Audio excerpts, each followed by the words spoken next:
All right, let's get right into it. We're going to tackle a massive question today. Could Bitcoin actually be the ultimate shield against inflation? It's a pretty bold claim, right? Well, we're going to break down exactly how this is supposed to work based on the case that's being made. So let's dive in. You've probably been wondering this yourself. I mean, that feeling you get at the grocery store or when you're watching the numbers fly by at the gas pump?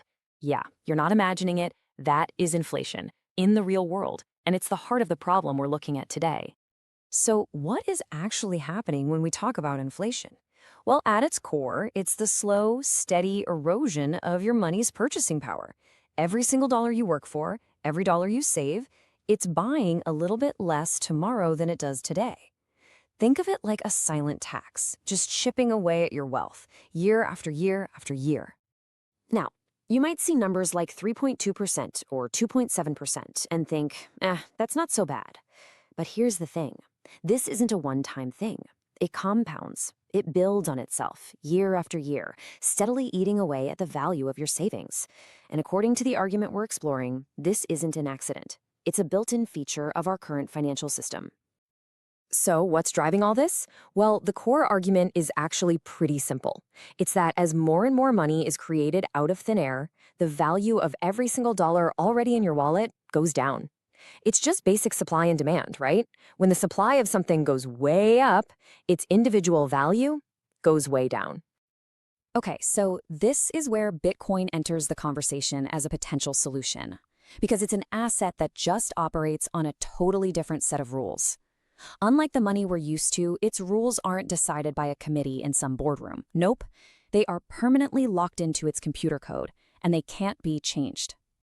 And this number right here, this is the most important rule of all. There will only ever be 21 million Bitcoin, full stop. That's not a policy goal that can be changed or a promise that might be broken. It's a mathematical certainty baked into the system. This absolute unchangeable scarcity, that's the entire foundation for its case as a long-term store of value. So let's put these two side by side, because the difference is just stark. On one hand, you have traditional money, we call it fiat currency, with a basically unlimited supply controlled by central banks.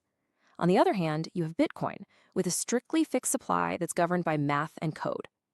One system is pretty much designed to slowly lose value. The other is designed for absolute scarcity. But it gets even more interesting, because this scarcity is actually programmed to increase over time.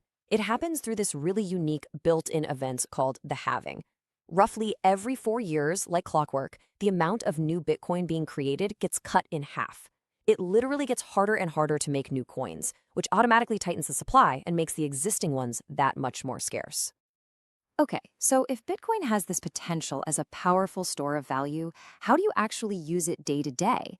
Well, the strategy our source material suggests is a little counterintuitive at first. The idea is you don't actually spend your Bitcoin. You hold on to it and you borrow against it. And this analogy right here is what makes the whole strategy just click. Think of your Bitcoin like it's digital real estate. You wouldn't sell your house piece by piece every time you needed some cash, right? Of course not. You'd borrow against its value. And the idea is to treat your Bitcoin the exact same way. Let's just walk through a super simple example of how this would work. First, you hold onto your asset. Let's say you have $50,000 worth of Bitcoin. Step 2, you use that Bitcoin as collateral to borrow cash, say 25,000 bucks. And now for the most important part, step 3.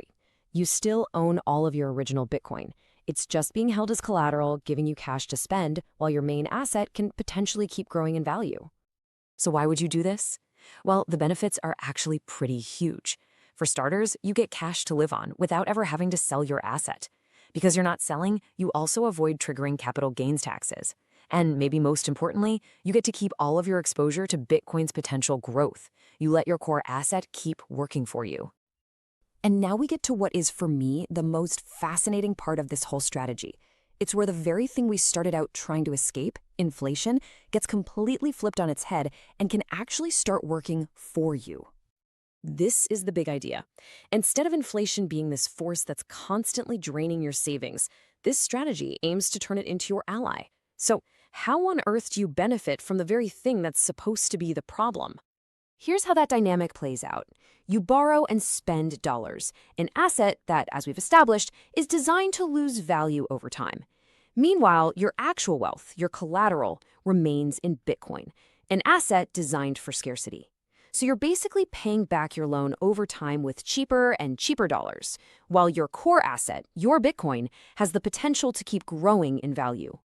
So let's zoom out. How does this strategy fit into the bigger picture? Well, it's not being presented as just some clever financial trick.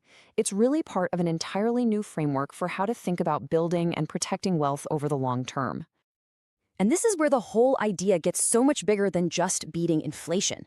The argument here is that Bitcoin represents a fundamental shift toward a decentralized financial system, one where individuals, not massive central institutions, have the final say and control over their own wealth. This timeline kind of shows you the proposed evolution. I mean, the past decade was all about outperforming traditional things like gold and real estate. The present is about using it as that core layer of wealth to protect against inflation.